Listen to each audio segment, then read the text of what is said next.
sekalian, pada saat ini kita akan membahas bagaimana mengakali atau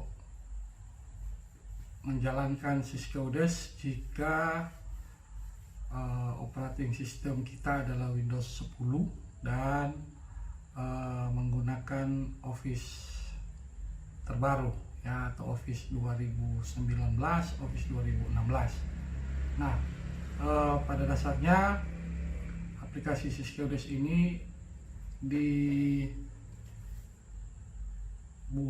ya untuk arsitektur prosesor atau Windows 32 bit.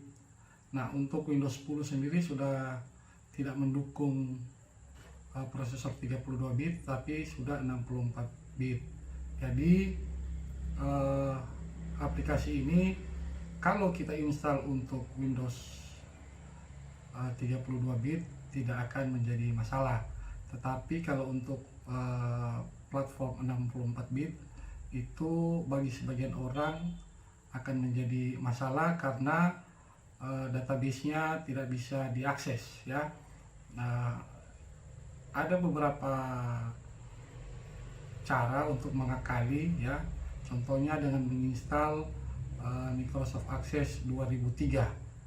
Itu bisa kita akali sehingga aplikasi SysCodes ini bisa berjalan pada platform Windows 10.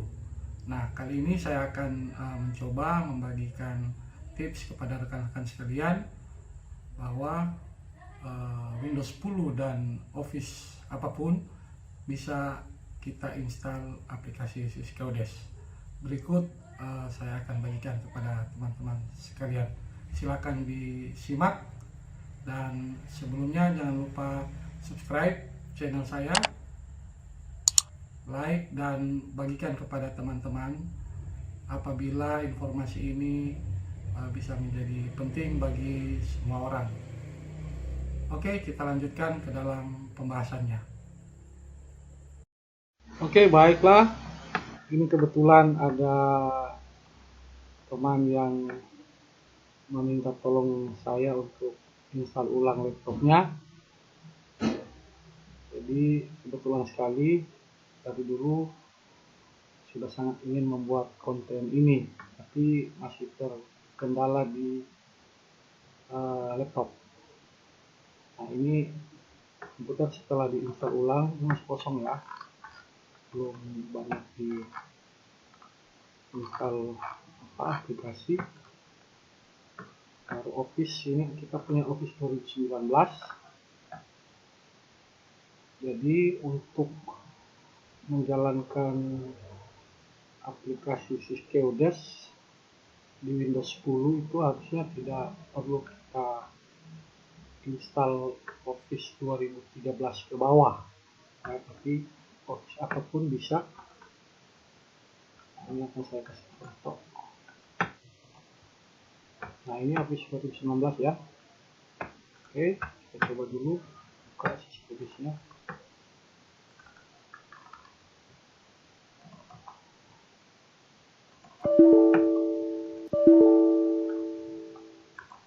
Nah, ini pesan error yang sering didapati kalau kita install SysCodes di Windows 10 dan Office bukan 2013 ke bawah, 2007. Oke, nah gimana caranya? Kita hanya butuh mengganti driver MDB-nya atau driver database access-nya ke 32 bit ya. Kita masuk di control panel di sini. Kita masuk di System and Security. Nah, lalu kita cari Administrative Tool. Nah, di sini kita perhatikan di sini ada dua ODBC data source. Ya, ODBC data source. Yang satu untuk 32 bit dan yang satu untuk 64 bit. Nah, yang menjadi problem bahwa driver ODBC ini kita belum mengatur jalan pada sistem yang 32 bit atau 64 bit. Kita coba buka 32 bit. Nah, di sini pada platformnya ini masih NA. Ini NA apa saya nggak tahu. Ya, ini database-nya, Microsoft Access Database yang digunakan Syskeodes ya. Di sini masih NA. Untuk 64 bit juga masih NA. Jadi database-nya ini belum kita tentukan pada platform yang mana. Nah, Syskeodes itu jalan pada platform 32 bit. Jadi ini kita harus mengganti platform database Access-nya ini ke platform 32 bit. Nah, jadi kita masuk di sini ODBC data source 32 bit, terus kita pilih kita add, terus kita pilih driver do Microsoft Access yang ini, terus finish, terus data source name-nya kita ganti sama dengan yang sudah ada, MS Access. Oke. Ini akan muncul pertanyaan untuk menimpa database user data source yang sudah ada. Apakah kita akan menimpa atau tidak, kita yes saja. Nah, setelah kita yes, untuk Microsoft Access database-nya sudah ada pada platform 32 bit. Nanti di akhir video saya akan jelaskan apa itu platform 32 bit, apa itu platform 64 bit. Nah, sudah, setelah ini kita oke. Kita lihat untuk yang 64 bit sama, untuk Microsoft Access database-nya 32 bit. Oke, sekarang kita coba buka Syskeodes-nya.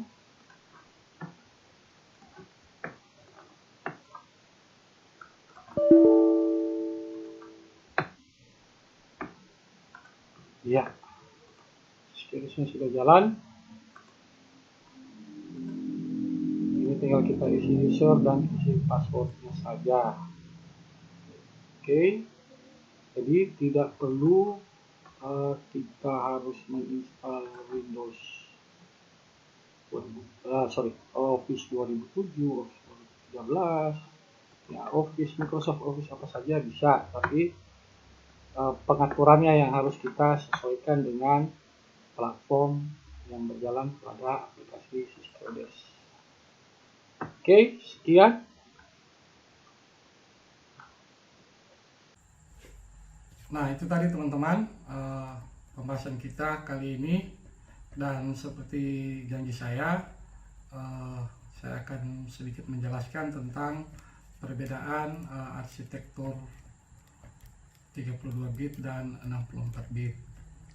Nah, jadi 32 bit dan 64 bit itu mengacu pada jumlah bit. Apa itu bit?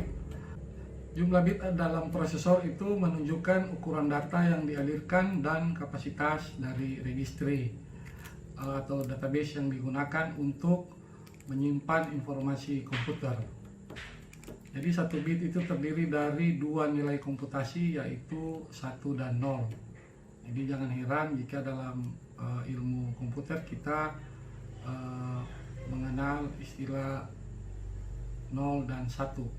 0 dan 1, 1, 1, 0. Nah, seperti itu yang dinamakan bit. Nah, prosesor 32 bit berarti prosesor tersebut mampu menampung 64 nilai komputasi, ya, 32 dikali 2 nilai komputasi tadi. Sedangkan untuk prosesor 64 bit dia bisa menampung sampai 256 nilai komputasi, ya, yang artinya 4 kali lebih banyak dari 32 bit. Nah, dari pengertian dasar itu saja kita bisa membandingkan bahwa 32 bit dan 64 bit tentunya lebih unggul 64 bit. Nah, dalam penggunaan sehari-hari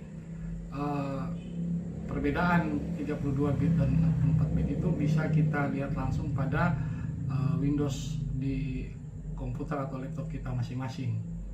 Nah, untuk 32 bit itu ukuran memori yang digunakan itu atau ukuran RAM ya, RAM random access memory itu hanya maksimal 2 GB.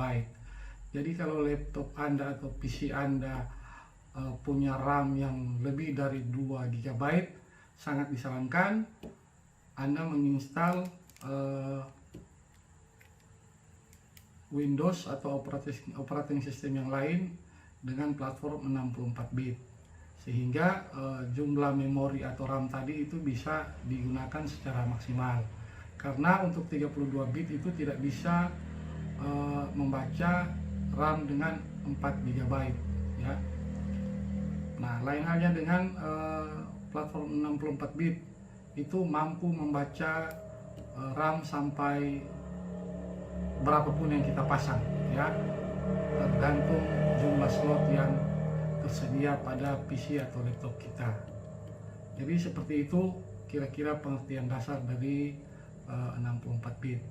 Jadi intinya kalau memori PC atau laptop kita itu lebih dari 2 GB, disarankan menginstal Windows yang arsitektur 64 bit.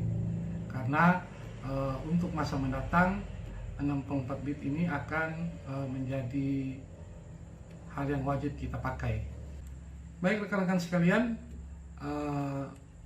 cukup sekian materi yang dapat saya sampaikan kali ini. Dan jika ada teman-teman sekalian yang ingin saya membahas materi atau bahasan-bahasan yang menjadi kendala untuk rekan-rekan sekalian, silakan ditulis di kolom komentar. Nanti akan saya baca dan akan saya buatkan videonya. Sekian dan terima kasih. Sampai jumpa pada video-video selanjutnya. Salam.